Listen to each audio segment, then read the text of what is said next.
wachunga warishe kundi lako. Haleluya. Wanyonge na wenye hofu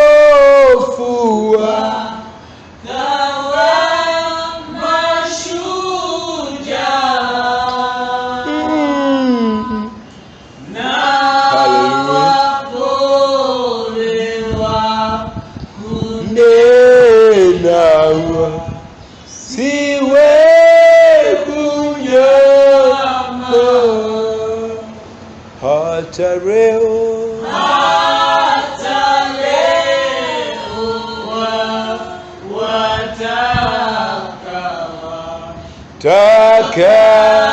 takatifu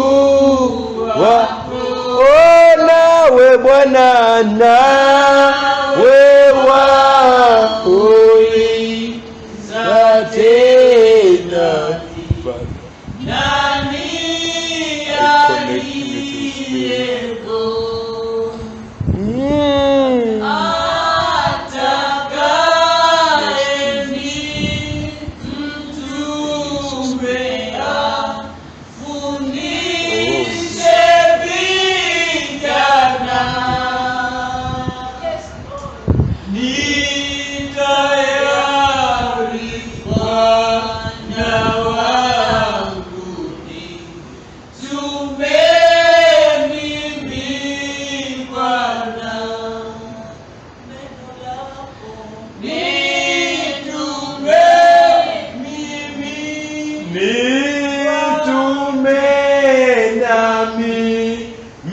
Bwana kama ulivyotumwa.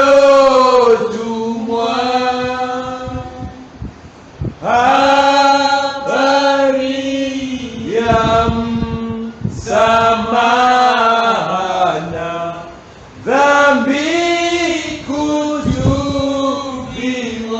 Neno lako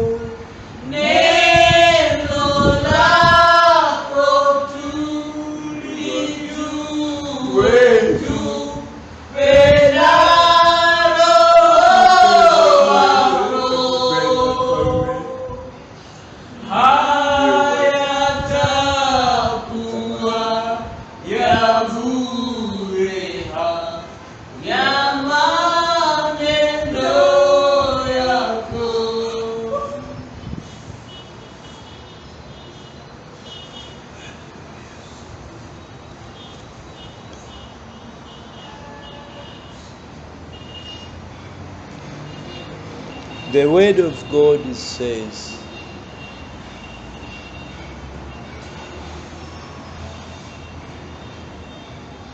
Tanzania, tubu. Tanzania, tubu, rudi kwenye utukufu wako wa awali. Ni nchi niliyokuchagua.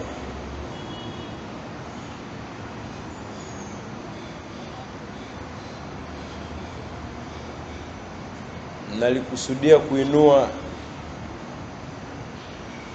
jeshi kubwa ndani ya taifa la Tanzania.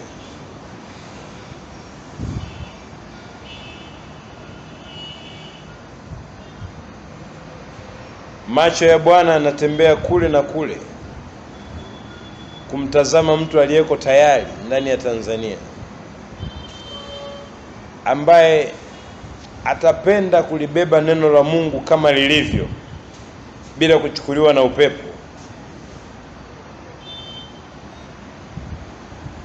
Lakini naona wengi walioko ndani ya taifa,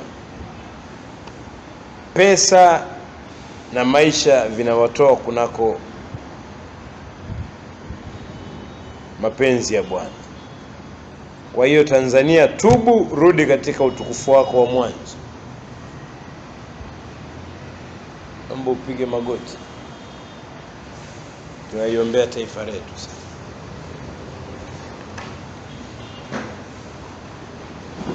Bwana, asante kwa ajili ya taifa langu Tanzania. Naomba utusamee, usiombe kwa ajili yako, omba kwa ajili ya taifa la Tanzania. Naomba utusamee wa Tanzania Bwana, pale ambapo hatujafanya sawa. Asante kwa wahubiri wengi uliowatuma.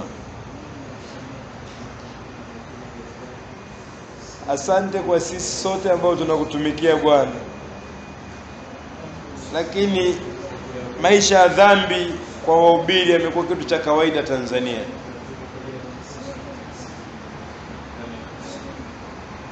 Kupenda pesa, majivuno, kiburi, kitu cha kawaida kwa Watanzania.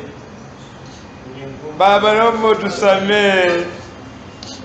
Naomba usamee Tanzania Baba, kwa jina la Yesu Baba. Samee taifa letu,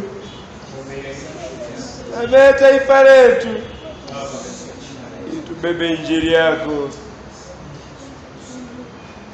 tubebe neno lako na kweli yako.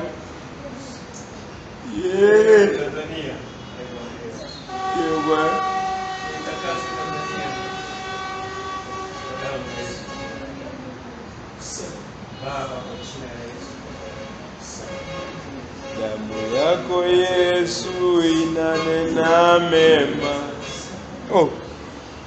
Damu yako Yesu yanena mema. Damu yako Yesu inene mema. Inene kwa taifa letu. Damu yako Yesu inene mema. Damu yako Yesu inene mema.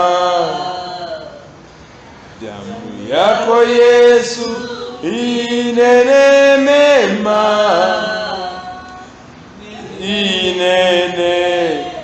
Inene kwa taifa letu. Amen. Mbokae.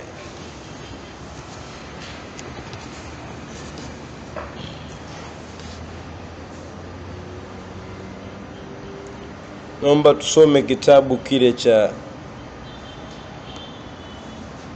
Kutoka 34 mstari wa 6 mpaka wa 7. Kutoka 34 mstari wa 6 mpaka wa 7.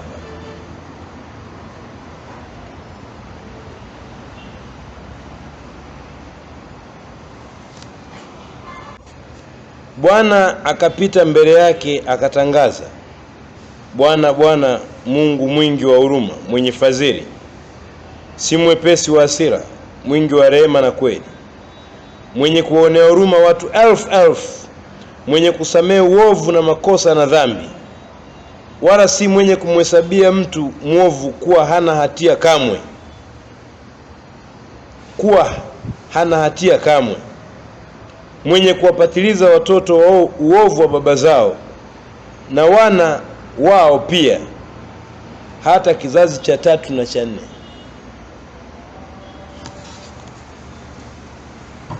Kiomba rehema kwa Mungu, Mungu anasikia.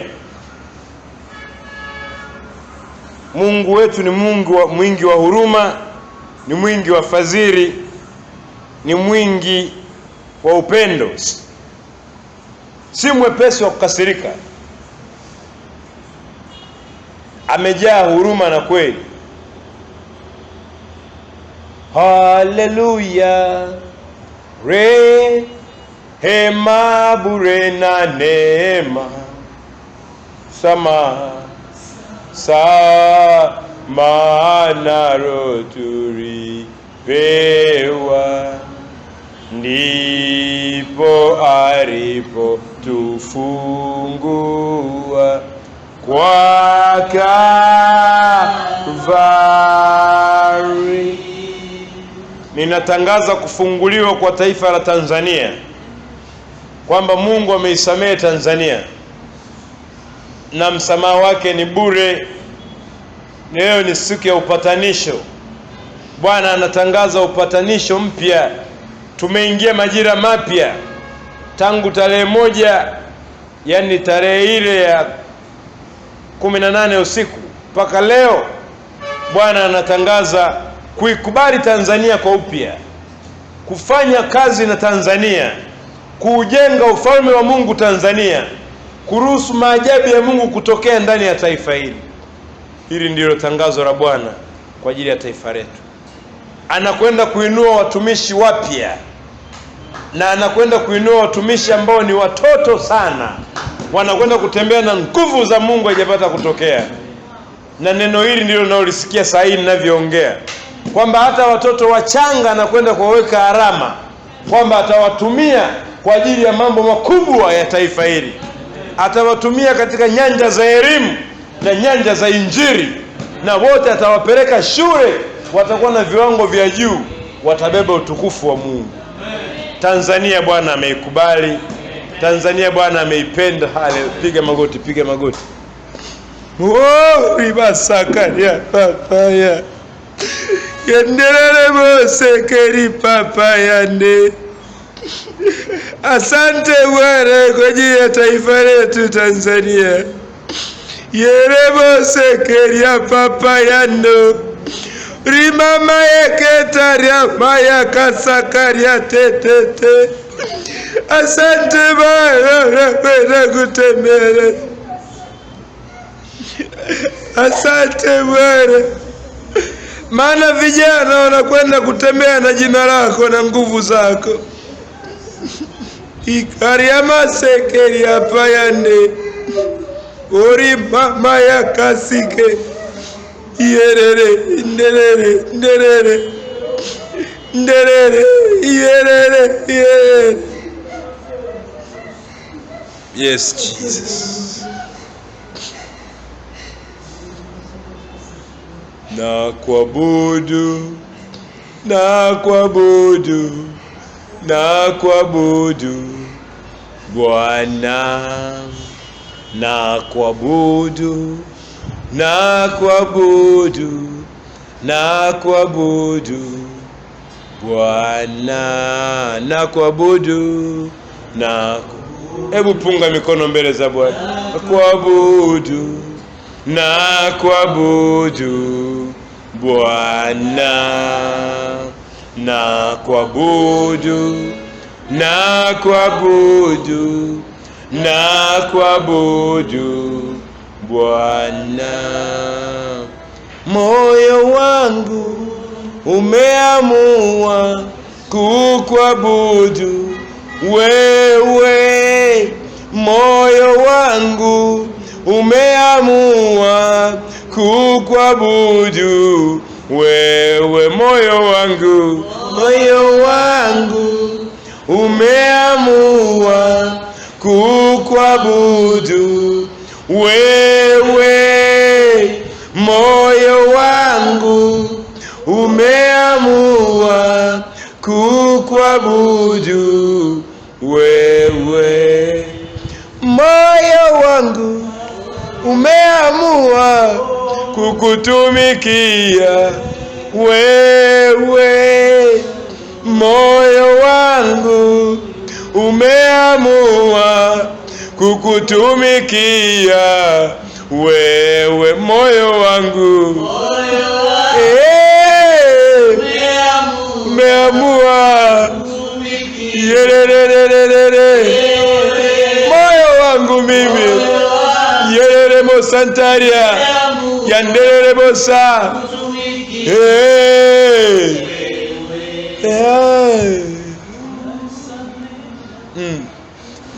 nasalimisha vyote kwako Bwana, nasalimisha vyote kwako Bwana, nasalimisha vyote. Haleluya, twasalimisha vyote kwako Bwana. Amen.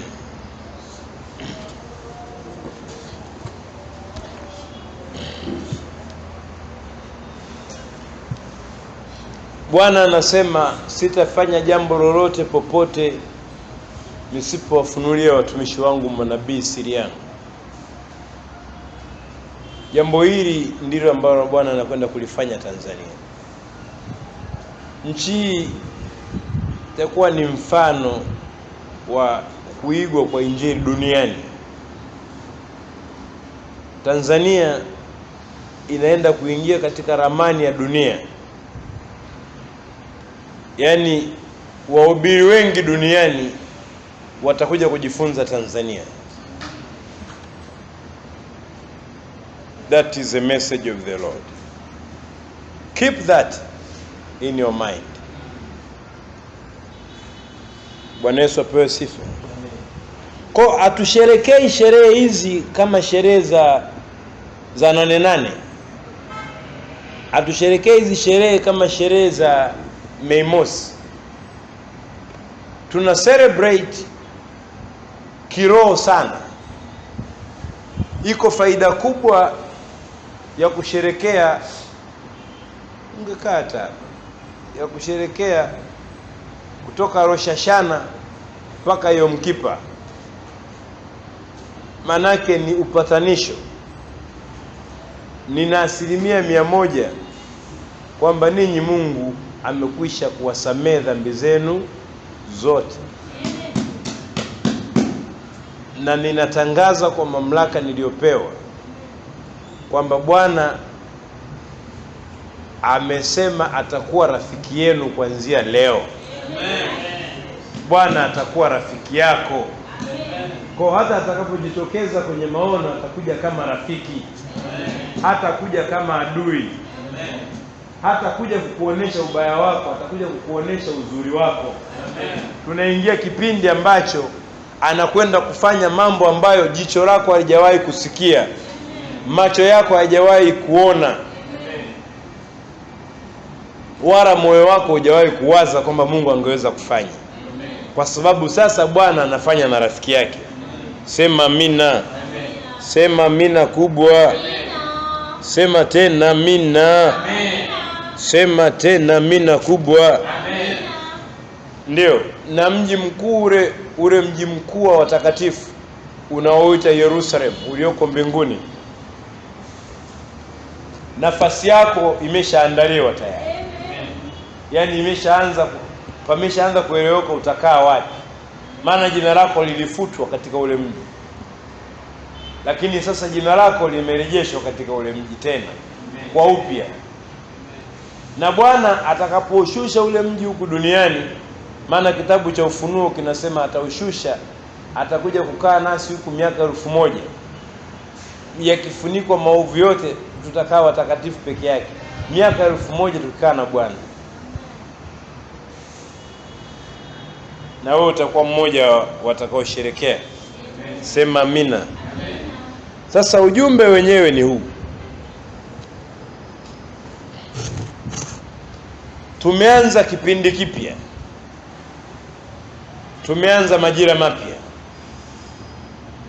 Tumeanza kipindi kipya, tumeanza majira ya utakatifu, majira ya usafi, majira ya wana wa Mungu. Ujumbe unasema jihadhari na manabii wa uongo. Jihadhari na uongo. Amenipa jumbe 2 tu kwako usiku wa leo. Ujumbe wa kwanza ni huo, nimeshawapa.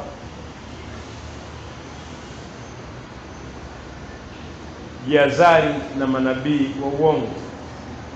That is a message of God. Mathayo sura ya 24 mstari wa 3. Biblia inasema, hata alipokuwa ameketi katika mlima wa Mizeituni, wanafunzi wake wakamwendea kwa faragha wakisema, tuambie mambo haya yatakuwa lini? Nayo ni nini dalili ya kuja kwako na ya mwisho wa dunia? Yesu akajibu akawaambia, angalieni mtu asiwadanganye, kwa sababu wengi watakuja kwa jina langu wakisema mimi ni Kristo, nao watawadanganya wengi. Nanyi mtasikia habari za vita na matetesi ya vita. Angalieni msitishwe, maana hayo hayana budi kutukia, lakini ule mwisho bado. Kwa maana taifa litaondoka kupigana na taifa, na ufalme kupigana na ufalme. Kutakuwa na njaa na matetemeko ya nchi mahali mahali. Hayo yote ndiyo mwanzo wa utungu. Kwa hiyo tuko mwanzo sana, bado mwisho hujafika.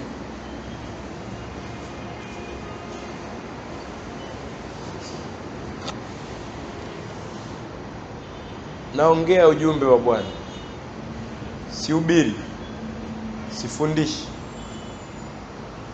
Hiki ninachokwambia unapaswa kukishika, utembee nacho,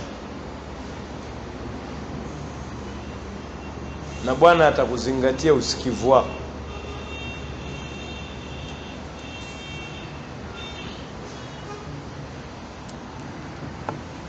Anasema mstari ule pale, anasema angalieni mtu asiwadanganye. Udanganyifu, manake roho ya udanganyifu imeachiliwa sana duniani saa hii, ikiwemo Tanzania pia. Kwa Bwana anainua watumishi wake kwa sababu roho ya udanganyifu imeachiliwa. Na mambo haya yalishanenwa tangu kipindi cha Yesu Kristo. Mtu asiwadanganye, kwa sababu wengi watakuja kwa jina lake. Watakuja sana kwa sura ya unabii. Watakuja na mafundisho mapotofu. Kwa lazima na nyie mkomae, mkue, mtembee katika kweli. Iweni waombaji, msipende kuombewa. Ninyi ni makuhani wa Bwana.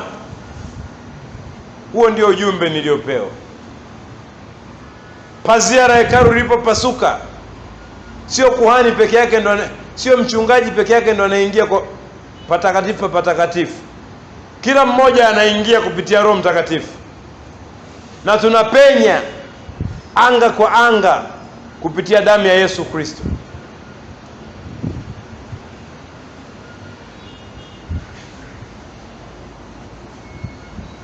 Kwa hiyo watakuja kuwadanganya.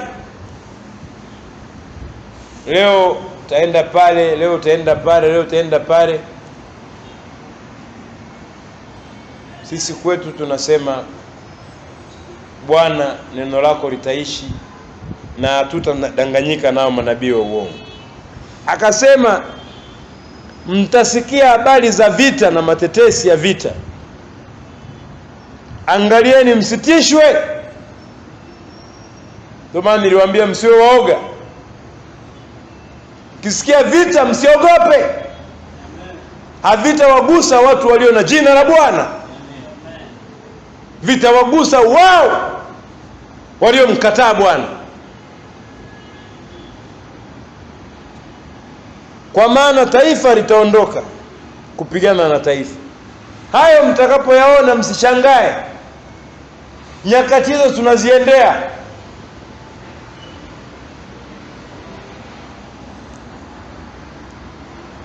Kwa Mathayo sura ya 24 na sura ya 25 ni kitabu kinachoonesha kwa kifupi mtazamo wa kitabu cha Ufunuo wa Yohana. Ukisoma Mathayo 24 na Mathayo 25 unaanza kupata mwanga wa Ufunuo wa Yohana. Kwa Mungu alianza kufunua isiri. Yesu alianza kufunua isiri mapema kabla hajaja kumfunulia Yohana wakati wa mwisho kwenye kitabu kile cha Ufunuo. Sema amina. Wathesalonike wa pili sura ya 2 mstari wa 3 anasema, mtu awaye yote asiwadanganye kwa njia yoyote, maana haiji usipokuja kwanza ule ukengeufu, akafunguliwa yule mtu wa kuasi, mwana wa uharibifu. Kwa hiyo hamna unyakuo mpaka mwana wa kuasi kwanza afunguliwe, mpaka kwanza ule ukengeufu uje, watu waanze kukengeuka, wanaacha Mungu wa kweli, wanatamani tu nini, naona yule kule Bibi yako saizi amekaa kwenye kigoda, naona kile, si nani na ukimwi. Unabii wa Mungu wowote unaenda na neno la Mungu. Ndipo katika kitabu cha Yeremia akasema, nabii wangu aliye na neno langu aseme neno langu, na aliye na unabii aseme unabii. Ole wao wanenao kwa ajili ya mioyo yao wao wenyewe, kufurahisha mioyo yao. Ninyi msipotoshwe, maana Bwana anataka kuwatumia kwa kutembea na nguvu kubwa. Ninyi ni msaada wa watu huko mitaani, ni msaada wa wagonjwa, ni msaada wa waliokandamizwa na mapepo na majini na wachawi. Ninyi sio wa kukimbia kimbia hapa na pale. Ni watu ambao mnahitaji kujifunza na kufundisha wengine. Mnasoma neno la Mungu, mnalifunua neno la Mungu, mnatafakari neno la Mungu, mnaomba kwa neno la Mungu, mnajazwa neno la Mungu, mnajazwa Roho Mtakatifu, mnadhihirisha neno la Mungu. Hamdanganywi, kwa maana sio wavivu wa kusoma neno. Nabii wa uongo au roho wa kuasi mpinga Kristo hata kaa wapate wasomaji wa neno. Kwa tukitembea katika namna hiyo, Bwana atajitukuza katika maisha yetu. Sema amina. Sema amina. Hapa ndipo penye hekima ilipojificha. Hapa ndipo hekima ilipojificha. Yeye aliye na akili na aihesabu ile namba ya mnyama, maana ni hesabu ya kibinadamu kabisa, inahesabika. Ni hesabu ambayo ni 666 kama ilivyoandikwa katika kitabu cha Ufunuo wa Yohana sura 13 mstari wa 18.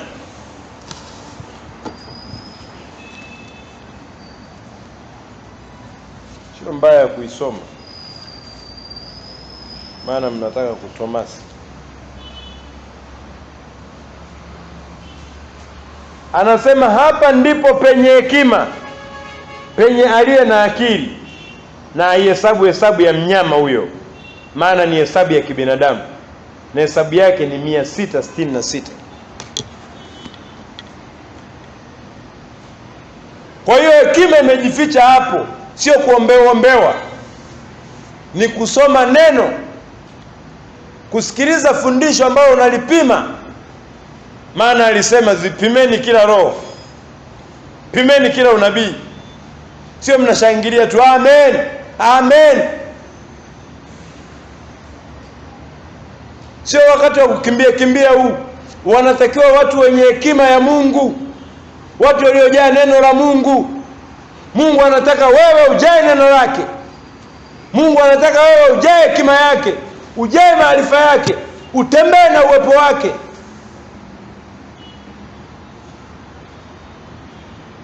Sio mtu wa kulala sana. Uwe ni mtu wa kutamani kujifunza neno la Mungu linasemaje. Utafananishwa na mwenye hekima, maana ndipo ilipojificha hapo. Haijajificha kwenye maombi ya kuombewa. Maombi ni kwa ajili ya wagonjwa, sio kwa ajili ya watendakazi.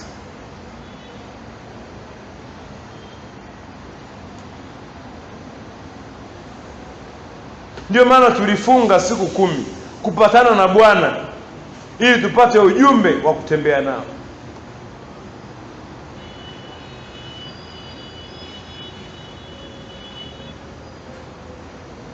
Haleluya. Hapa ndipo hekima ilipojificha. Danieli sura ya 2 naye ukisoma tunaona mfalme Nebukadneza aliota ndoto. Alipoota ndoto mfalme Nebukadneza, Biblia inasema wataalamu wote wa kwake walishindwa kuitafsiri. Ikaonekana mtu mmoja tu anayesoma neno la Mungu, anayesoma kitabu cha nabii Yeremia, ambaye ni Danieli. Ilibidi aitwe aje kuitafsiri ndoto. Danieli alipokuja, mfalme aliposimulia ndoto, ukisoma vizuri kitabu cha Danieli 2 mstari wa 20, Biblia inasema hivi. Danieli kuanzia sura ya kwanza, yani 2, Danieli 2 kuanzia mstari wa kwanza. Lakini ndo habari ya hiyo ndoto.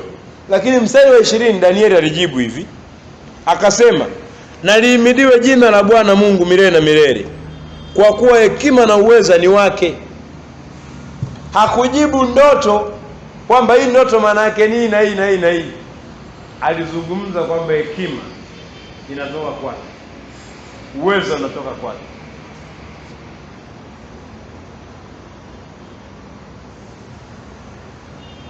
Na hakumwambia mfalme maana yake ni nini. Ukisoma vizuri hiyo sura ya 2 yote, utaona Danieli alimwambia mfalme, nipe muda nikamuulize Bwana nini maana ya maono haya.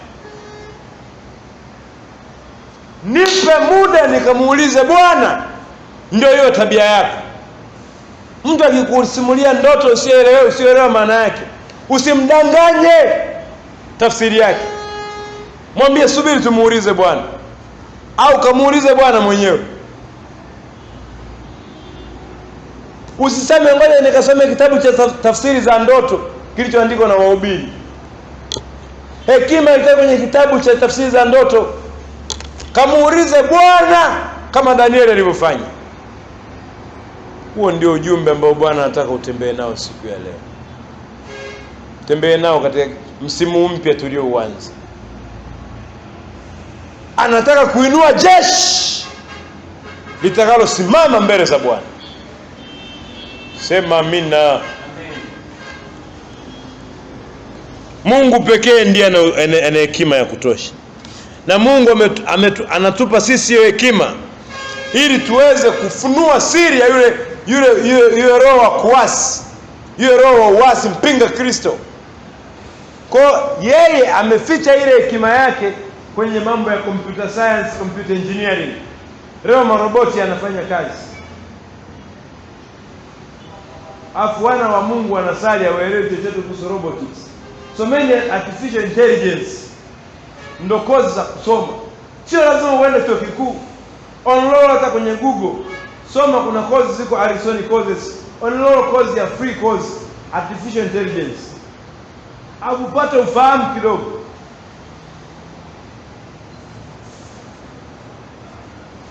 Soma robotics. Zipo kozi mbalimbali, climatology.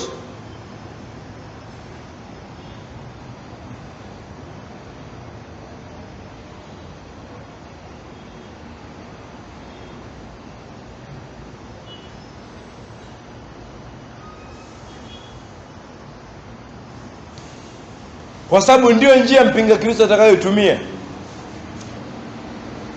Sio kama naongea na watu ambao wananielewa. Mungu anataka watoto wake wawe na ufahamu. Ndio maana alimtumia Danieli, aliwatumia kina Shadraka, Meshaki na Abednego, kwa sababu walikuwa na akili ya duniani pamoja na akili ya Mungu.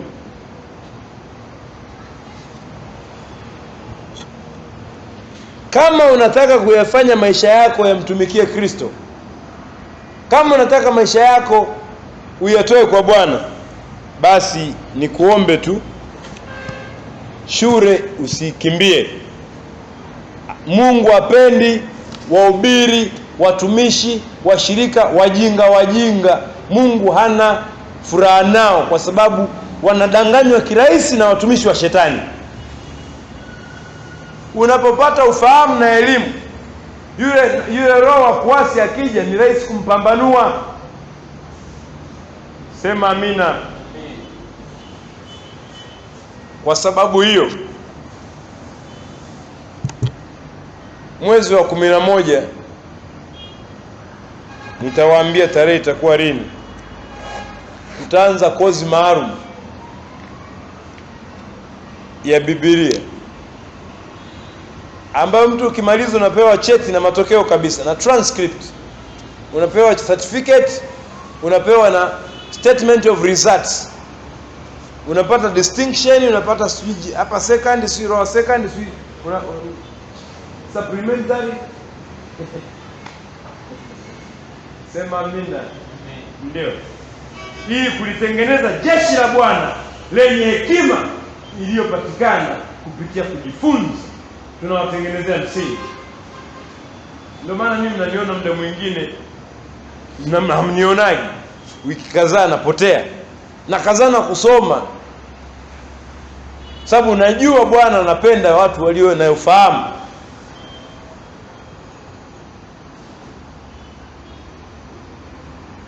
Yaani mimi hapa nilipo nasoma vitu vingi sana. nasoma. Yaani mimi nasoma. Kwa kuwa naongea kwenye mtandao sihitaji kuongea kila kitu, kila mmoja ajue vyote. Lakini mimi nasoma. Nagawa tu muda, wakati gani Biblia, wakati gani kozi gani, wakati gani kozi gani. Yani vyuo vya Tanzania, vyuo vya Marekani, vyuo vya wapi, madam naona kozi itanisaidia. Kwa sababu mhubiri lazima uwe na ufahamu wa kutosha. Ujui shetani atatokea mlango gani. Na Roho Mtakatifu naye atakupa maarifa, atakufunulia zaidi kupitia kiwango chako cha usomaji. Uongo maana yake nini? Uongo maana yake ni ukweli unabadilishwa.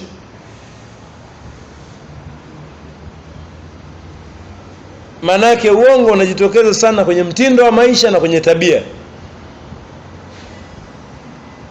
Kwa mfano, miezi kadhaa iliyopita kuna uongo umetokea huku duniani. Uongo mkubwa tu. Unaitwa corona, COVID-19. Ule ni uongo. Ni moja kati ya mipango ya shetani ya uongo ambayo msiposoma mpango wake wa pili na watatu unaokuja itatutesa sana. Ametumia ule njia kuwafanya watu wabadilishe mfumo wa maisha. Unajua siku hizi hapa mjini watu wengi bado wanaogopa kutoa mikono kusalimia watu. Ameshabadilisha staili ya maisha. Kwa hiyo sasa sisi tumekuwa kama Marekani. Yaani hai. Na ndio lengo lake Ibilisi. Atoe zile tabia za upendo wa kimungu, aingize tabia za ajabu za kwake. Lakini sisi tutashikana mikono. Na wewe kama nishika mkono mimi corona kama naye atapona. Tutashikana. Hata kama kuna mtu ana corona atakuona wakati tutashikana. Sema amina. Hamna corona hapa, haipenyezi hapa. Corona ndo nini? Corona pumbafu kabisa. Ashukuriwe rais wetu John Pombe Magufuli ambaye na yeye alimsikia Mungu akaelewa kwamba corona ni uongo wa shetani, kwa sababu Magufuli msomi. Akasema tumepima mapapai yanaonyesha ana corona. Si nini panya wana corona. Pumbafu, atupimi tena corona Tanzania. Yaani Magufuli ana Mungu. Kwa hilo mimi kwenye siasa siko, ila kwa Mungu wangu niko. Kiongozi wote anapofanya sawa sawa na Mungu wangu, mimi ni rafiki yangu. Hata kama ni rais akifanya kipumbavu, kwangu ni mpumbavu. Sina hofu kusimama kwa ajili ya Bwana wangu. Mimi ni aina ya mtu ambaye niko radhi kuingia gerezani nikimtetea Bwana Yesu, na wafungwa wataokoka wa kutosha gerezani. Sio usiongee. Mungu anataka watakaoongea. Kama wale wa ibilisi wanaongea ya ibilisi, sisi tutaongea ya Mungu hadharani, na wao waongea kwao ya ibilisi hadharani. Sasa siku zote nuru yang'aa gizani, na giza halikuwahi kuishinda. Tutashinda. Amen. Kwa sababu ndivyo neno lilivyo. Sema amina. Amen. Kwa hiyo shetani ataleta uongo wake kupitia wanasiasa. Atawatumia sana hao watawala, viongozi.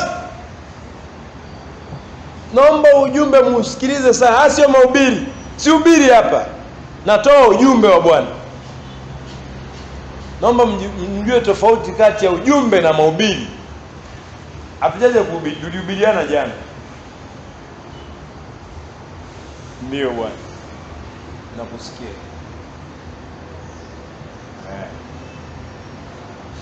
Anasema atawatumia sana wanasiasa na baadhi ya wafanyabiashara.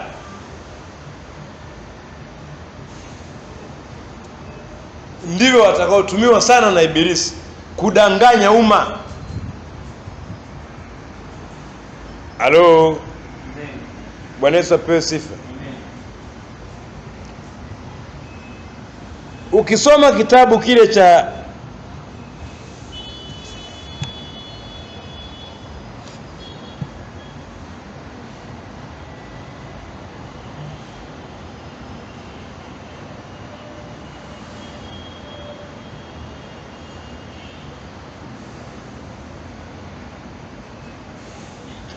Ufunuo wa Yohana, Ufunuo 17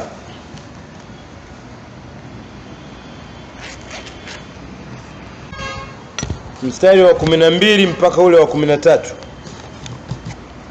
anasema, na zile pembe 10 ulizoziona ni wafalme 10 ambao hawajapokea ufalme bado, lakini wapokea mamlaka kama wafalme muda wa saa moja pamoja na yule mnyama.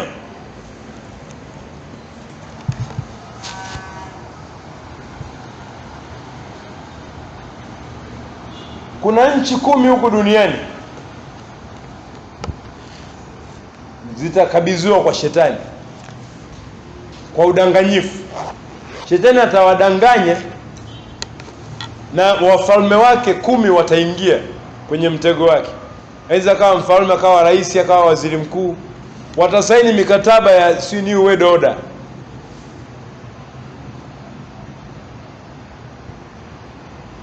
Mambo kama haya sio mageni, yaliwahi kutokea siku za nyuma.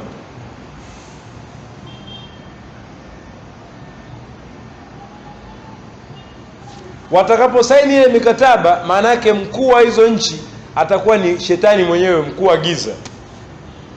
Kwa hawa watafanya mapenzi ya ibilisi, kama ambavyo leo marais walio na Mungu wanafanya mapenzi ya Mungu. Kwa wakikaa pale ofisini sasa, watatoa maagizo mazito, mabaya, magumu. Watamwaga sana damu za watu.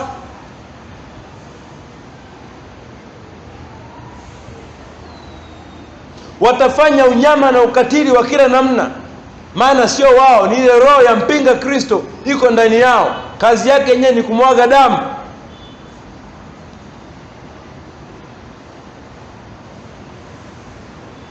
Wafalme hawa watakuwa kama alivyokuwa Adolf Hitler, Napoleon, Idi Amin Dada Nduri.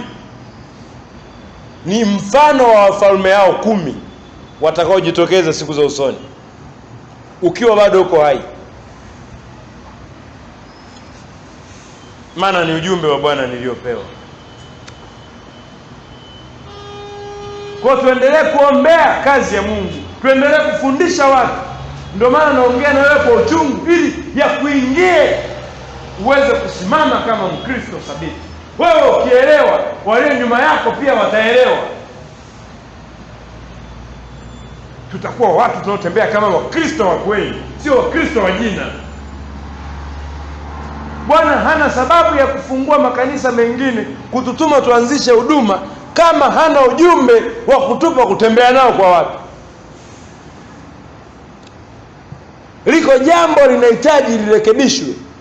Wakristo wenyewe wako weak, wamekosa nguvu, wadhaifu, wanyonge. Ndio maana wanalipishwa hela kumuona nabii 300, kumuona nani laki ngapi. Udhaifu. Ni kweli Biblia imesema usiende kwa nabii mikono mitupu. Ile ni zawadi, lakini mbona mnaweka ada? Ni dalili ya udanganyifu. Mimi siwezi kuweka ili kuniona mimi, kuniona nyie kuniona mimi, mnipe hela. Ila ukija na hela nitatumia. Ndio. Kwani mimi nakula nini? Si ni hela yako na unayokuja naye. Natumia vizuri. Hii ndo kazi yangu. Lakini siwezi kukupangia uwezo kaniona bila 100,000. Nimekwisha habari yangu, shetani kisha nitawala nikishafanya mambo kama haya. Mungu naye mtumikia atamfanya mtu mmoja huko ambaye mambo yamemtinga hapa, ameweka akili, ameweka hekima, aje apokee neno la hekima, neno la akili. Anapoondoka anasema, mtumishi, nimebarikiwa sana, asante sana, nilikuletea na hii supu maana umeongea na mimi muda mrefu, upate nguvu ya kuongea na wengine. Sema amina. Sasa hiyo sio ada, hiyo ni zawadi. Na kama hana aje mikono mitupu. Imeandikwa mmepewa bure, toeni bure. Sema amina. Amen. Aliposema usiende kwa nabii mikono mitupu, alimaanisha uwezi ukabarikiwa bila kitu. Lazima utoe ndipo upokee. Wewe jaribu tu. Beba tu hata ndizi, mpelekee mtu yote aliyokoka, atakwambia mtumishi, asante sana, ubarikiwe. Hawezi kubariki mtu bila kumpa kitu. Kwa hata mchungaji pia au nabii au mtume hajawahi kubariki mtu bila kupewa kitu. Hata Mungu pia hawezi kubariki mtu bila kupewa kitu. Habili na Kaini walitoa vitu, lakini vya Kaini vikawa vinyonge, dhaifu.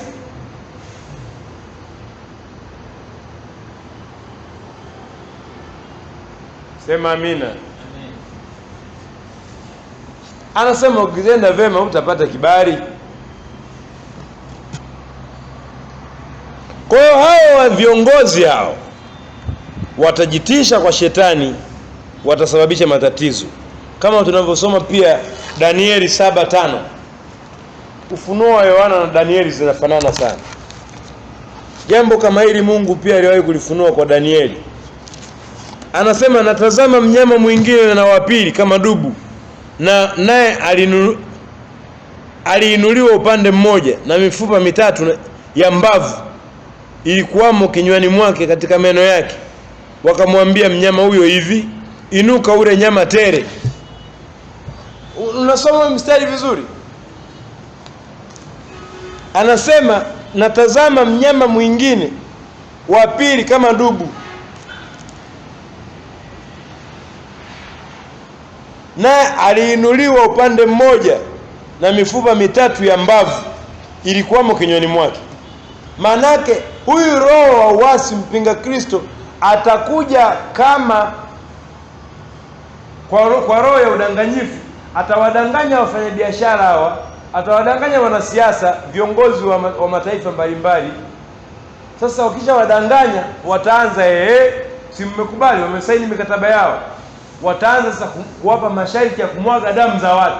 Ndio hiyo unayosema hapa. Anasema hivi, na mifupa mitatu mbavuni ilikuwa kinywani mwake katika meno yake. Wakamwambia mnyama huyo hivi, inuka ule nyama tele. Manake ni mauaji ya kutosha yatatokea kwa watu, yatakayoamuliwa na hao viongozi waliodanganywa na mpinga Kristo. Hata ni vitabu cha Danieli na cha Ufunuo mkielewa mkisoma. Hivi ni vitabu vya manabii. na uwezo ukajiita nabii kama ujielewi vitabu viwili. Kidogo inakuja na Ezekieli. Lakini kitabu ambacho ni recommended, soma Ufunuo, soma Danieli, ndio uende Ezekieli. Ukivielewa vitabu vitatu, wewe ni prophet.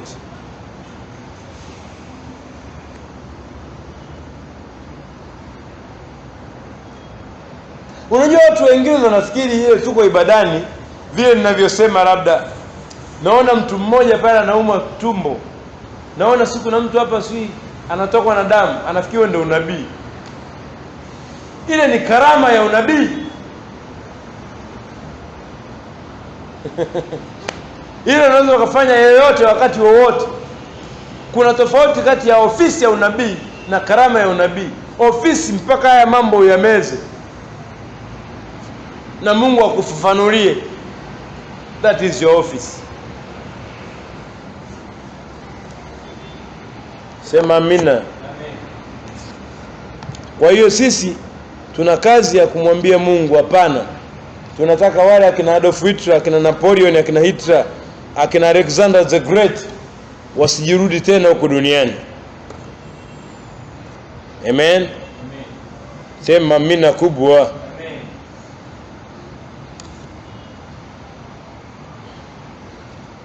Kwa mwana wa uharibifu, mwana wa uovu, macho yake yanatazama kule na kule, yako sharp kama macho ya nyoka, akitafuta nani ammeze. Danieli 8:23 inasemaje?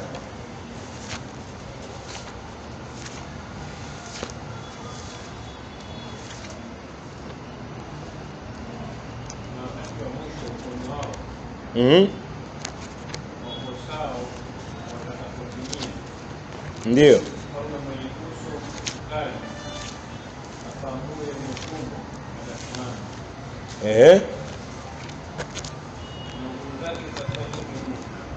Ndio. Ndio. Naye ataharibu kiasi cha kustajabisha watu. Ataharibu kiasi cha kustajabisha watu. Ndio. Na kufanikiwa. Ndio. Na kupenda apendavyo. Naye atawaangamiza hao walio hodari na watu watakatifu. Ndio. Kwa wao wanaangamiza watu hodari na watu watakatifu. Ndio maadui zao. Manake ni watu wanaojaribu kuwapinga kwenye uongozi wao, ndio wanaowaangamiza. Na watu wanaojiona ni watakatifu, sio wanaojiona waliosimama kwenye haki. Ndivyo alichokifanya kile Idi Amin, alichokifanya Adolf Hitler, alichokifanya Alexander the Great, alichokifanya. Someni historia zao, muelewe Mungu anavyoishi na watu huku duniani. Sema amina. Amen. Sema amina kubwa. Amen.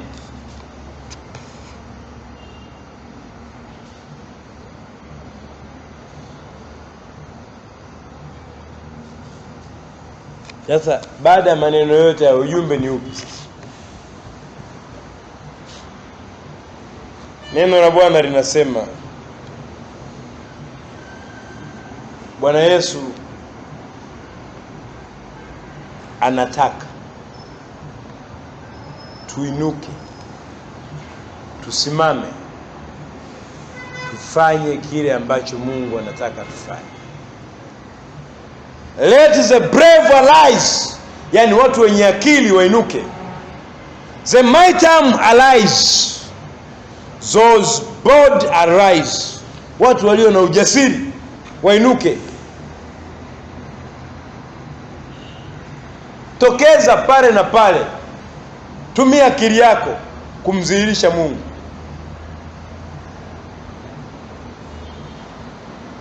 Watu walio tayari kujali watu wengine wasiangamie.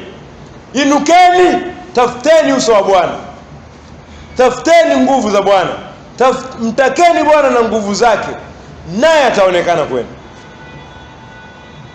Huo ndo ujumbe. Inuka vijana, inukeni wadada, inukeni kama Yoeli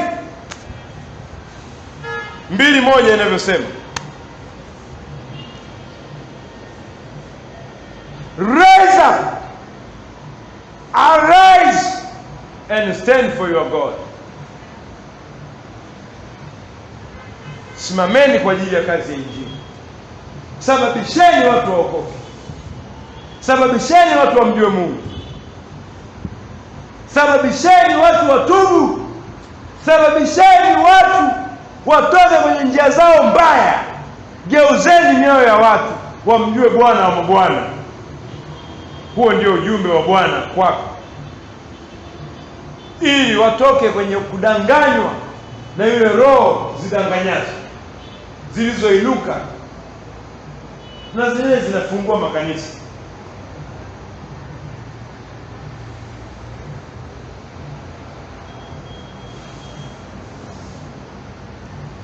Mungu awasaidie. Na wapa ujumbe mzito sana ambao ukiupuuzia adhabu yake ni kali sana.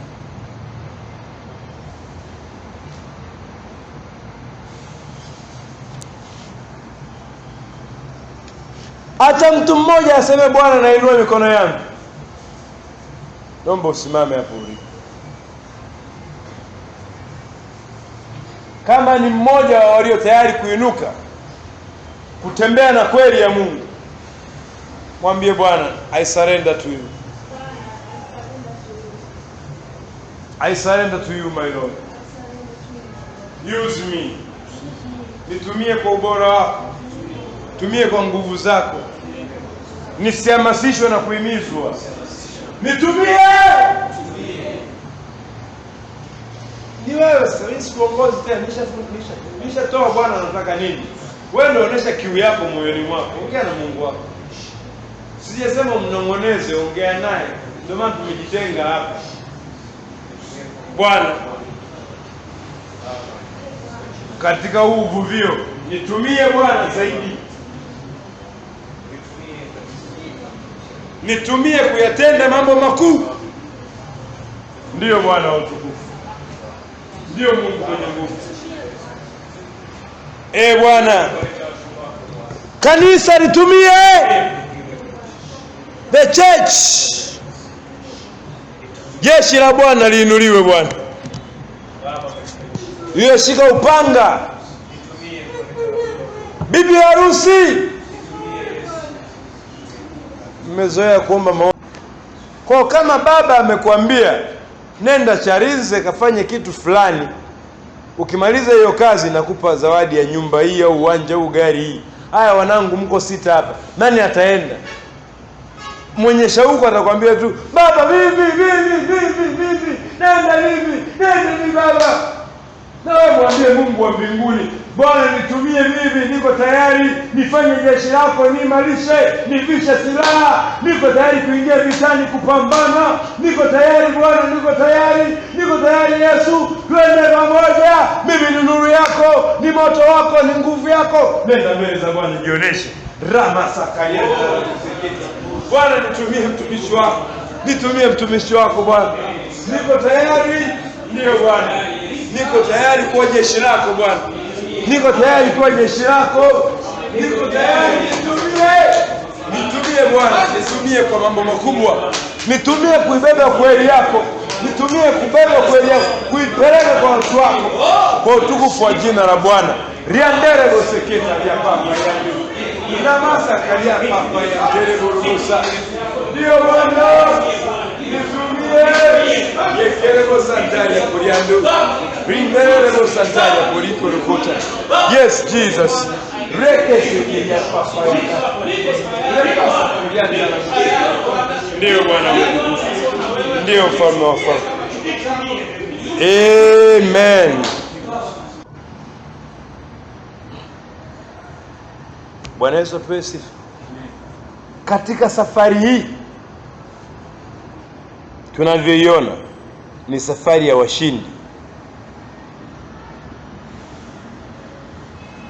Ule wimbo hakuna awezaye kujifunza. Mambo yanayokwenda kukutokea hakuna anayeweza kujifunza, ni mpaka Bwana mwenyewe amfundishe. Isipokuwa wale 144,000 kama tunavyosoma Ufunuo 14:1-3. Kwa hiyo jambo la kwanza nimesema Nini kinakwenda kutokea? Kuna kuvushwa kutoka bahari ya Sham, kuvushwa katika bahari ya Sham, kutoka upande wa mateso kuingia upande wa raha, kuelekea nchi ya ahadi. Walipovuka sio kwamba ndio walifika, safari kwamba inaendelea, ile walikuwa upande mwingine, sio wa mateso. Kwa ukianza safari hii usifikiri wepesi unapata kesho, ile elewa huko upande wa washindi, upande wa kuhudumiwa na Bwana. Jambo la pili, walipewa mana.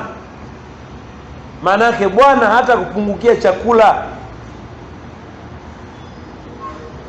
Adui zako wakijaribu kukufuata watakufa, kama walivyowafuata wale wana wa Israeli wakafia baharini. Jambo la tatu,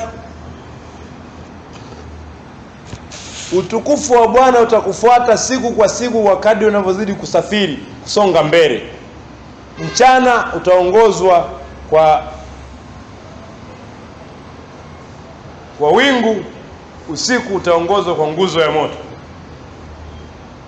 Maana yake malaika na Roho Mtakatifu watakuongoza muda wote. Wakati unavyozidi kusafiri pamoja nao, hakuna wakati ambao utajuta maisha ya wokovu. Kila siku utaona unainuliwa kiwango kwenda kiwango. Kila siku utainuliwa kwenda kiwango. Kwa mambo matatu haya ndio tunaanza nayo katika huu msimu mpya. Tunaanza nayo katika haya majira mapya ambayo Bwana tumeanza naye katika kipindi hiki. Sema amina. Amen. Sema amina. Amen. Sema amina kubwa. Amen. Kwa siku imefika ya jeshi la Bwana kuinuka. Jeshi likiinuka linafanya kazi gani? Moja, linavunja nguvu zote za Ibilisi, kwa sababu nguvu za Ibilisi ni giza, lenyewe ni nuru. Kwa linakuwa kama chumvi. Chumvi ukiitia kwenye chakula kisicho na ladha, linaondoa ule ukakasi wa chakula kinakuwa kitamu.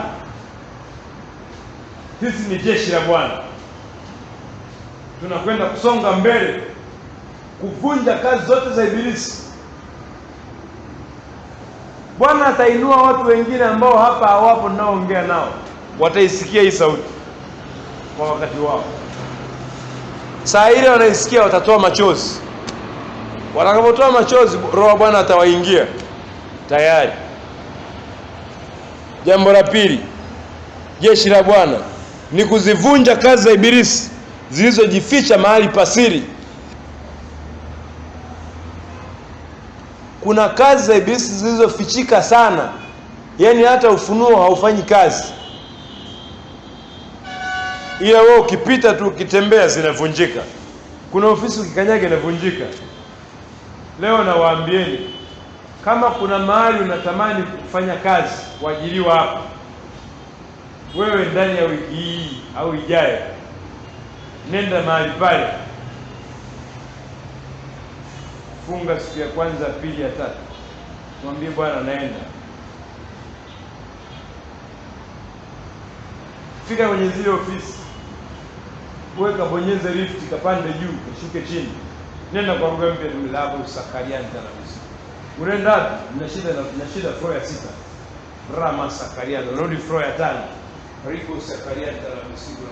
Kama ulikuwa unapata bila unamkosa, nenda floor ya 3. Yaani unatawala ile eneo. Mapepo yote yanayozuia usajiliwe wewe pale, unayatimua.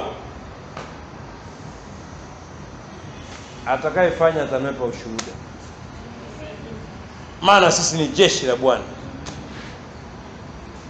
Na kama kuna bosi yuko pale ndo anakuzuilia wewe, ataondolewa yeye. I speak what the Lord speaks to me now. Sema amina. Sema amina kubwa. Jambo la tatu la kazi za jeshi ni kuvunja magonjwa yote ya mlipuko, kuyaharibu. Kwamba sijui kuna corona, sijui kuna ugonjwa gani, sijui tauni. Kazi yako wewe ni kwamba ule ugonjwa hautakao ukupate wewe. Yoeli 3:9 inasema hivi. Yoeli 3:9 inasema hivi: tangazeni haya kati ya mataifa, takaseni vita, Waambieni mashujaa, watu wa vita, na wakaribie na wapande juu. Yafueni majembe yenu yawe panga, na miundu yenu iwe mikuki. Aliye dhaifu na aseme mimi ni hodari. Fanyeni haraka mje, enyi mataifa yote wapande zote, jikusanyeni pamoja, na huko wateremshe mashujaa wako. Mashujaa wako Bwana. Mataifa na waihimize wakapande juu katika bonde la Yehoshafau, maana huko ndiko nitakakoketi ni wahukumu mataifa yote yaliyo pande zote. Haya, utieni mundu, maana mavuno yameiva. Njoni kanyageni, kwa maana shinikizo limejaa, mapipa nayo yanafurika, kwani uovu wao ni mwingi sana. Bwana Yesu apewe sifa.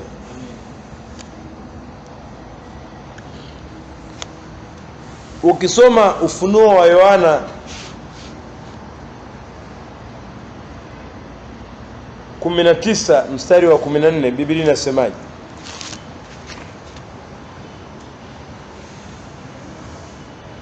Ufunuo wa Yohana 19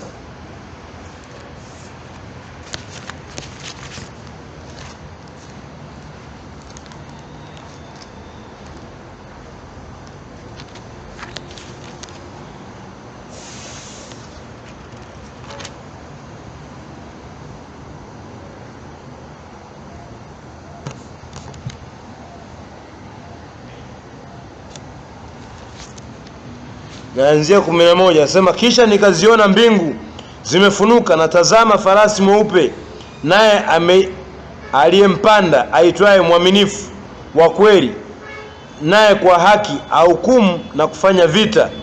Na macho yake yalikuwa kama mwali wa moto, na juu ya kichwa chake vilemba vingi. Naye ana jina lililoandikwa asilolijua mtu ila yeye mwenyewe, naye amevikwa vazi lililochovya katika damu, na jina lake aitwa Neno la Mungu. Na majeshi yaliyo mbinguni, hajasema jeshi, amesema majeshi. Kwa mbinguni kuna majeshi mengi. Na majeshi yaliyo mbinguni wakamfuata, wamepanda farasi weupe, na kuvikwa kitani nzuri nyeupe safi, na upanga mkali kutoka kinywani mwake, ili awapige mataifa kwa huo. Naye atawachunga kwa fimbo ya chuma, naye atawakanyaga shinikizo la mvinyo ya ghadhabu ya hasira ya Mungu Mwenyezi. Naye ana jina limeandikwa katika vazi lake na paja lake, Mfalme wa wafalme na Bwana wa mabwana. Mstari wa 14 anasema, na majeshi yaliyo mbinguni wakamfuata, wamepanda farasi weupe, na kuvikwa kitani nzuri mweupe safi. Sema amina. Amen. Mbinguni kuna majeshi yako ya aina nyingi, lakini haya ndiyo majeshi ambayo yanakwenda kujitokeza kwetu nyakati hizi. Ufunuo wa Yohana 4 kuanzia mstari wa 6. Na mbele ya kile kiti cha enzi kulikuwako na mfano wa bahari ya kioo kama birauri, na katikati ya kile kiti cha enzi na pande zote za kile kiti walikuwako wenye uhai wanne, wamejaa macho mbele na nyuma. Na huyo mwenye uhai wa kwanza alikuwa mfano wa simba, na mwenye uhai wa pili alikuwa mfano wa ndama, na mwenye uhai wa tatu alikuwa uso kama uso wa mwanadamu, na mwenye uhai wa 4 alikuwa mfano wa tai arukaye. Amen. Na wenye uhai wa 4, na hawa wenye uhai wa 4 kila mmoja alikuwa na mabawa 6, na pande zote na ndani wamejaa macho, wala hawapumziki mchana wala usiku, wakisema, mtakatifu, mtakatifu, mtakatifu, Bwana Mungu Mwenyezi, aliyekuwako, aliyeko na atakaye kuja. Na hao wenye uhai wanapompa yeye aketie juu ya kiti cha enzi utukufu na heshima na shukrani, yeye aliye hai hata milele na milele. Ndipo hao wazee 24 huanguka mbele ya kiti, mbele zake yeye aketie juu ya kiti cha enzi. Okay, Hoja hapa ni ibada, lakini kipi nitaka niseme? The message I got is Bwana anakwenda kutengeneza majeshi matatu hapa duniani, hapa Tanzania.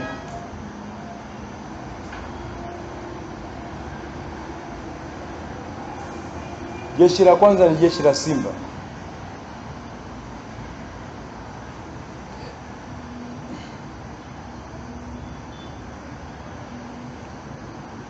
Na yule hapa ameanza kusema wenye uhai alikuwa mfano wa simba, jeshi la viumbe wenye mfano wa simba.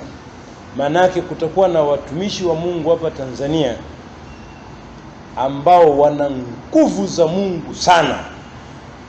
Hao ndio wanaitwa simba.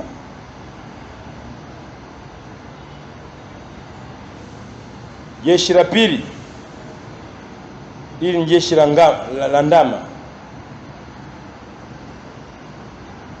Hawa kazi yao wao ni kulisha neno kanisa. Yaani kutakuwa na baina ya watumishi ambao wao wamejaa tu ile neema ya Mungu ya kulitia nguvu kanisa, strengthen, kama Zaburi ya 92 mstari wa 10 inavyosema. Zaburi ya 92 mstari wa 10 inasemaje?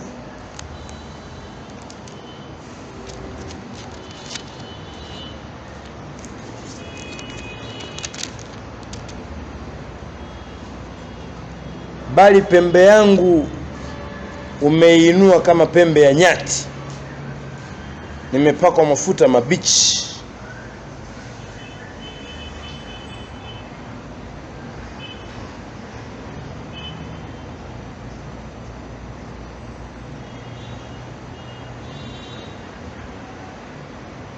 Na jicho langu limewatazama walioniotea, sikio langu limesikia habari za waovu walioshambulia. Mwenye yake atastawi kama mtende, atakuwa kama mwenyezi wa Lebanon. Kwa hawa wanasababisha ustawi kwa watu.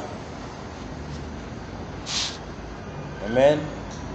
Sasa inategemea wewe mwenyewe utaangukia kundi gani kati ya makundi matatu. Kiu yako tu.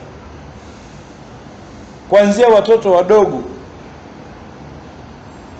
mpaka vijana ndio wanadili na. Kutakuwa na kundi la simba. Sio Simba hii timu ya mpira, tafadhali. Haivihusiani hata nukta. Haya ni mambo ya rohoni. Manguvu ya kiroho kama ya simba.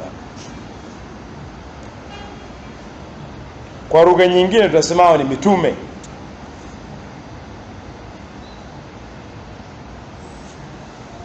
Kundi la tatu ni kundi la tai.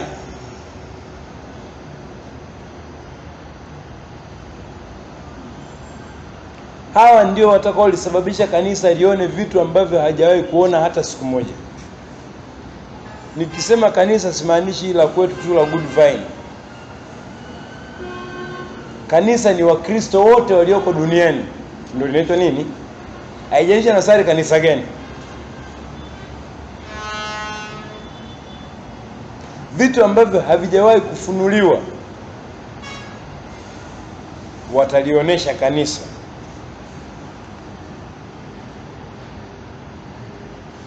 Sasa nimepewa ujumbe wa hayo makundi matatu, ila 4 sijapewa ujumbe wake. Baba Bwana arudi kutoa wakati wake. Amen. Hiyo ndio mkipa, na huo ndio upatanisho wa Bwana aliotaka kuufanya kwetu. Amen. Mungu awabariki sana. Tusimame tumshukuru. Twakushukuru Bwana, twakushukuru Bwana. Baada ya kushukuru Mungu tutapata meza ya Bwana, chakula cha Yom Kippur. Amen. Na wakati huu ni mzuri pia kuandaa sadaka yako.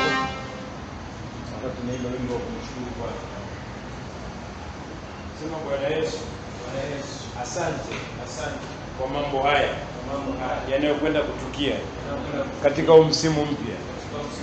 Sio mambo madogo, ni mambo makubwa yaliyobeba neema na utakatifu. Bwana, ruhusu Roho wako Mtakatifu atembee pamoja nasi, afanye pamoja nasi. Nasi tuko tayari kudhihirisha neema yako, kudhihirisha mapenzi yako, kudhihirisha uzuri wako, kudhihirisha ubora wako. Tutakuwakilisha vema kama Mtume Paulo alivyomwambia Timotheo, jioneshe ya kuwa umekubaliwa na Mungu. Nasi tutajionyesha. Asante kwa neno lako, asante kwa ujumbe wako, asante kwa mfungo huu. Sipo kama nilivyokuwa. Asante kwa kusamehe dhambi zangu, asante kwa utakaso, asante maana naenda kiwango kingine, natembelea kiwango cha nguvu. Sitashindwa lolote maadamu niko na wewe. Nitavuka mipaka ya bahari ya Shamu. Nitalishwa na wewe Bwana wa mabwana, na kila hatua nitahama kutoka utukufu kwenda utukufu. Haya mambo matatu yatatumia kwangu. Asante kwa ukombozi wako. Asante kwa ukombozi wako katika jina la Yesu. Ni kweli nimehama, akili yangu imehama, mawazo yangu yamehama, mtazamo wangu umehama, lakini pia sina hofu na chakula, sitalala njaa. Kaskazini italeta, mashariki italeta, magharibi italeta, kusini italeta, lazima nile. Maadamu Bwana ulihudumia wana wa Israeli mana, nami nitahudumiwa na mana ya nyakati hizi. Zaidi sana sitakufa maskini. Nitahama utukufu hata utukufu. Nitahama kiwango hadi kiwango. Nitabadilisha hata usafiri, toka nilivyo kwenda kiwango kingine, kwa jina la Yesu. Amen.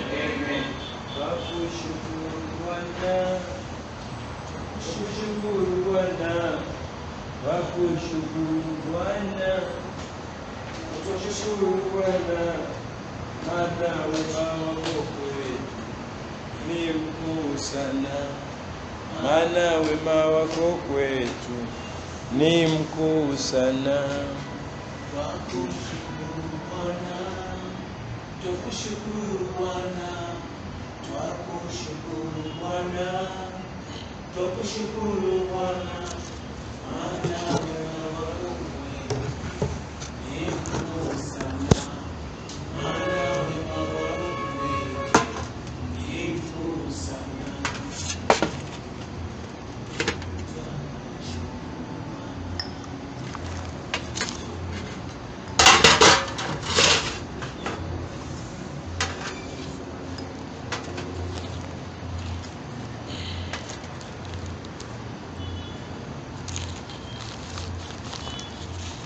Naomba msogee hapa mmoja mmoja.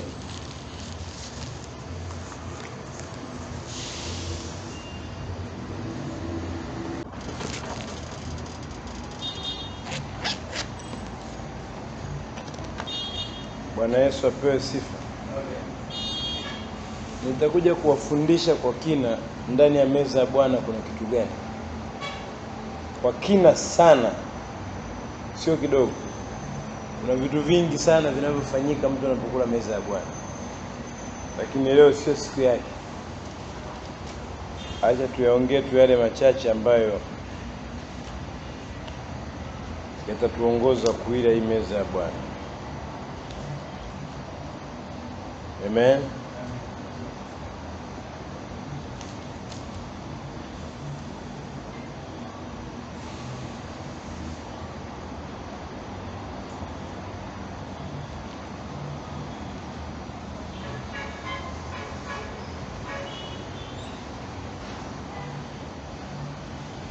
Vipi, bwana sio?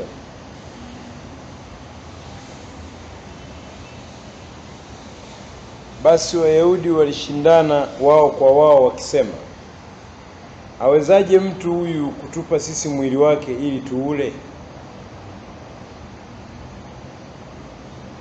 Yesu akasema, kwanza alianza hivi, mstari wa 46, si kwamba mtu amemwona Baba, ila yeye atatokaye kwa Mungu, huyo ndiye atakayemwona Baba. Amini amini nawaambia, yeye aminie yuna uzima wa milele. Mimi ndimi chakula cha uzima. Baba zenu waliila mana jangwani wakafa. Hiki ni chakula kishukacho kutoka mbinguni, kwamba mtu akile wala asife. Maana yake hapo usife kiroho, usife na kimwili. Kimwili utakufa mpaka umaliza kazi, kiroho ndo tutakuwa wote huko tena. Mimi ndimi chakula chenye uzima kilichoshuka kutoka mbinguni. Mtu akila chakula hiki ataishi milele, na chakula ninachokitoa mimi ni mwili wangu kwa ajili ya uzima wa ulimwengu. Ni mwili wake kwa ajili ya uzima wa ulimwengu. Basi Wayahudi walishindana wao kwa wao wakisema, awezaje mtu huyu kutupa sisi mwili wake ili tuule? Basi Yesu akawaambia, amini amini nawaambieni, msipoula mwili wake mwana wa Adamu na kuinywa damu yake, hamna uzima ndani yenu. Aulaye mwili wangu na kuinywa damu yangu anao uzima wa milele, nami nitamfufua siku ya mwisho. Kwa maana mwili wangu ni chakula cha kweli na damu yangu ni kinywaji cha kweli. Aulaye mwili wangu na kuinywa damu yangu hukaa ndani yangu, nami naukaa ndani yake. Kama vile Baba aliye hai alivyonituma mimi, nami ni hai kwa Baba, kadhalika naye mwenye kunila atakuwa hai kwa mimi. Hiki ndicho chakula kishukacho kutoka mbinguni, si kama mababa walivyokula wakafa, bali akilaye chakula hicho ataishi milele. Maneno hayo aliyasema katika sinagogi alipokuwa akifundisha huko Kapernaum. Sema Bwana Yesu. Sema Bwana Yesu. Nashukuru kwa ajili ya huu mkate. Hiki huu ni mwili wako. Ninapokula ninakula wewe. Ninapokula mwili huu Bwana, napokea uzima wako. Hali ya umauti, hali ya kukataliwa, hali ya kushindwa, hali ya kuchokwa inavunjwa ndani yangu. Mimi napatanishwa kati ya mimi na wewe. Mwili huu unafanya upatanisho wangu kwa jina la Yesu. Bwana wa utukufu, mfalme wa wafalme, Bwana mwenye nguvu, asante kwa uzuri wako, asante kwa wema wako. Ninakula umwili nikielewa kwamba aulaye atakuwa pamoja, anakuwa ndani yako, na asiyekula hawezi kuwa na wewe. Bwana, ili niwe pamoja na wewe kama sehemu ya upatanisho wangu. Ninakula mwili wako kwa jina la Mungu Baba, Mwana na Roho Mtakatifu. Amen.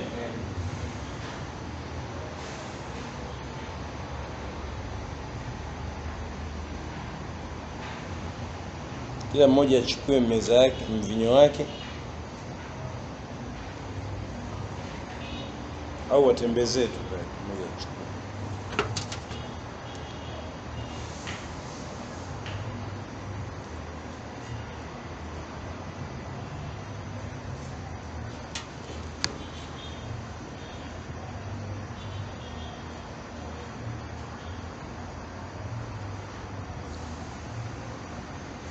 Sema Bwana Yesu, asante. Neno lako linasema damu yako ni kinywaji cha kweli. Bwana, kama ilivyoandikwa, damu hii ina uzima wa milele.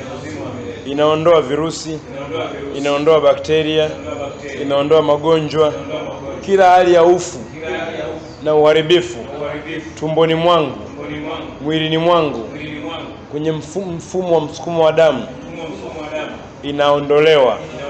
Mauti yote inaondolewa. Uzima wa milele unaingia ndani yangu.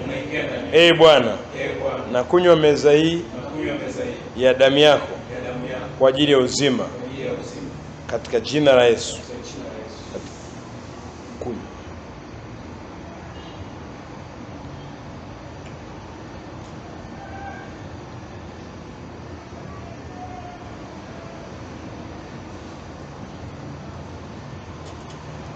Ramasakaria papaya ndiriri. Hebu mshukuru Mungu, mshukuru Mungu, mshukuru Mungu. Rimaya karabu sikitaria papaya ndurubu sika. Asante Bwana kwa kuula mwili wako. Asante Bwana kwa ajili ya upatanisho. Asante Bwana kwa ajili ya uzima milele. Asante Bwana kwa ajili ya uzuri wako. Hakuna aliye kama wewe Mfalme. Ni wewe pekee Bwana. Asante, asante, asante, asante. Asante kwa ukuu wako. Asante kwa wema wako. Asante kwa maajabu yako. Asante kwa uzuri wako. Asante Bwana mwenye nguvu. Asante Bwana, asante. Maana mimi siku sio tena yule. Sitakuwa kama nilivyokuwa tena. Asante kwa utukufu wa jina lako nasema asante. Unastahili peke yako. Maana magonjwa hayana nafasi kwako. Wala sina kifo cha kiroho tena. Usingizi wa kiroho hauna nafasi kwangu. Asante Bwana. Asante Bwana. Amen. Sadaka yako naweka pale. Mungu akubariki.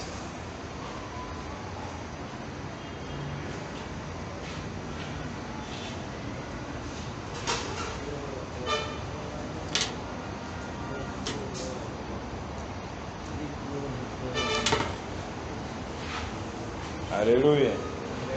Sema Bwana Yesu, Bwana Yesu, nasema asante, nasema asante kwa matoleo yangu yakawe ukumbusho wa lile neno lililotoka jioni ya leo kwamba likatimie maishani mwangu, likanene mbele zako, ikumbushe kwamba ninastahili hayo, uzao wangu unastahili hayo, taifa langu la Tanzania linastahili hayo, kwa jina la Yesu. Bwana Yesu, asante kwa uzuri wako, asante. Naibariki jioni yangu, naibariki usiku wangu, niridhie katika ratiba hii. Macho yangu yafunguke, nione jambo linaloendana na nilichosikia, kama uthibitisho wa unabii wako. Bwana, nakupumzika usiku wa leo. Sema nami, ongea nami. Sio kwamba sijaamini, hapana. Natamani kugonga muhuri kwa kusikia toka kwako, kupitia Roho Mtakatifu. Roho wa Bwana, sema nami, nione ubadaye wa msimu huu tuliouanza, katika jina la Yesu. Amen. Shangilia.